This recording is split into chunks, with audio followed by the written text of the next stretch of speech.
In just a moment, It Takes Two, we're going to find out who John Bennett is. If you haven't met him, well, you won't be missing out because you're about to meet him, and he's a bit of a ledge, John. He's a fabulous poet, and he'll be with us with his musings.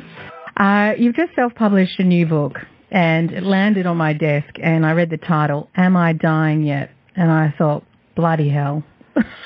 This is going to be a depressing read. It might not have been the best title to choose for a bestseller, but it's actually a happy book. It celebrates Gumbaynggirr Country.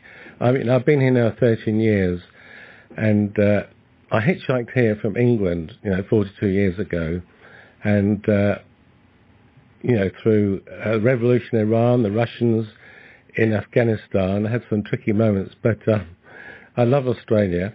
And this is, it's a mixture of prose. So what happens is I write poetry and take photographs every day. And after 2 weeks of treatment, I thought, well, I'm taking photographs. It's quite interesting what's happening to me.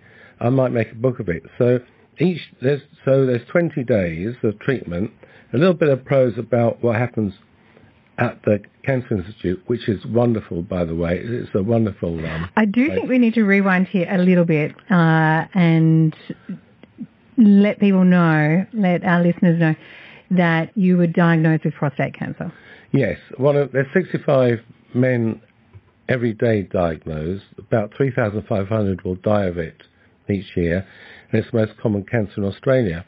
So my PSA, which is a protein antigen, which gives a clue there might be something wrong, was slowly rising. So I had a biopsy, and my prostate was riddled with it, and it had gone into my seminal tubes, so I couldn't have a prostatectomy where they take out the prostate, and I had to have radiation. Yeah. And you decided to start to document that with prose and poetry and photography.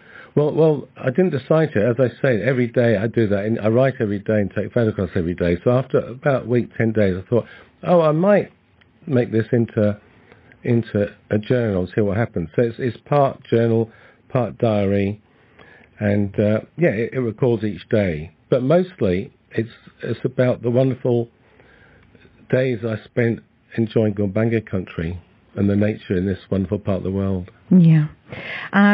We'll get to that in a moment, but I want you to tell me the story about when you first went in for your first Ray session and you asked the nurses to play your song really loudly.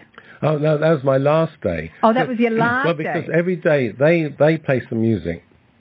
And I said, my last day, can I choose? They said, yes. I said, I want Severed Heads, which is one of Dead Eyes Open, one of the great electronic music pieces of Australian music.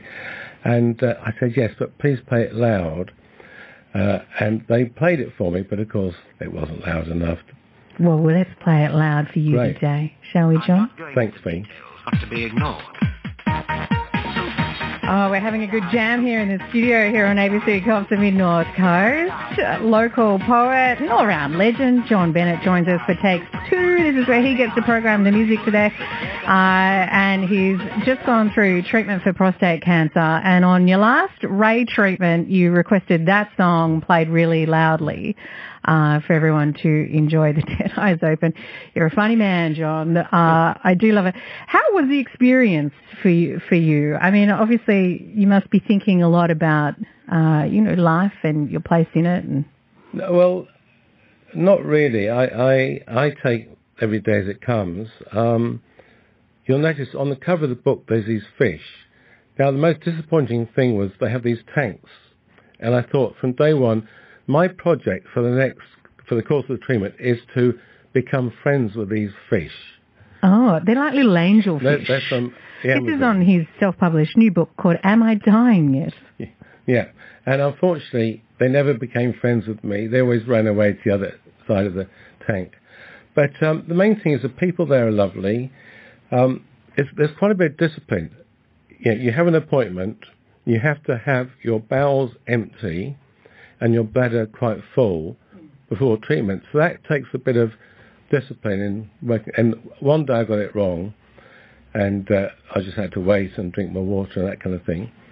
But I remember with Dad, when Dad went through ray treatment and I was driving him, it's like 4 litres of water. Like it's a lot of water or something, isn't it?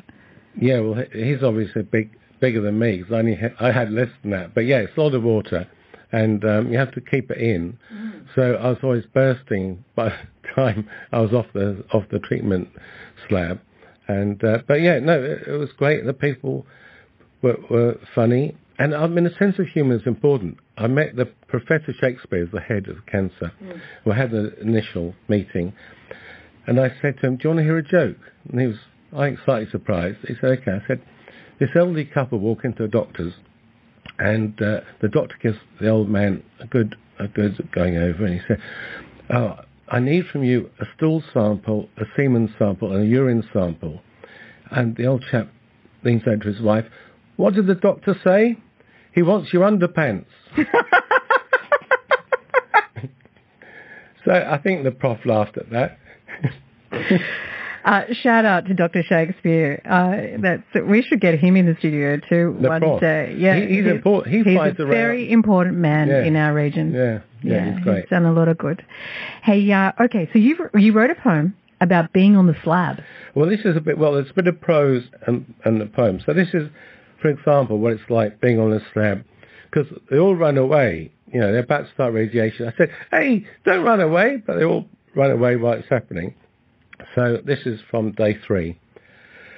"I'm a fidget, but adept at lying dead still when it's a matter of life or death. Mind enjoys analgesia, immobile but moving. Conscious my diaphragm is expanding and collapsing and heart beating. Blood is skating through my arteries and my nerves wind waves of electrical depolarization. At the molecular level, my cells are firing hundreds of thousands of chemical messages each second. This is living at its most elemental." And then, after the treatment, "I jump on the scales and complain to Katie, 'What's the bloody point of having cancer if I'm not losing any weight?'"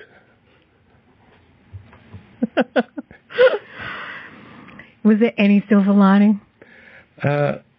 Well, the silver lining is that I'm alive, and that's got a big... Oh, that's a big one. Chunk of, that's gold. That's platinum lining. That's a whole cloud, John Bennett. Yeah. The book is surprisingly a very uplifting read in parts and funny, and I really enjoyed it. It's currently sitting by my bed. That's why I forgot to bring it in today. Mondayitis. But thank you for bringing this in because... it's been terrific. I should just try and sell it. It's great value, 167 pages, 70 colour photographs, and it's 25 at all good bookshops in Coffs, the Book Warehouse, Bennington Alternative Bookshop, and Matilda's Gallery in Maxwell, and less than 60 shopping days till Christmas. John, and your prognosis, how are things looking for you health-wise? Well, apart from the fact on this drug that just... I'm tired, which is slightly frustrating. I mean, for my 70th birthday, I thought I'd finally get to Angkor Wat, and then I realised I can't go clambering around temples, in humid conditions with tourists all around. It's too late. So you just got to, accept what it is and enjoy it. I've got to win my partner. It's wonderful. So I think the trick is you've got to have love to help you get through this. Nature really helps. Being with nature, we know now, it's so good for body and mind. And humour, as we said earlier, that's important too. Also music.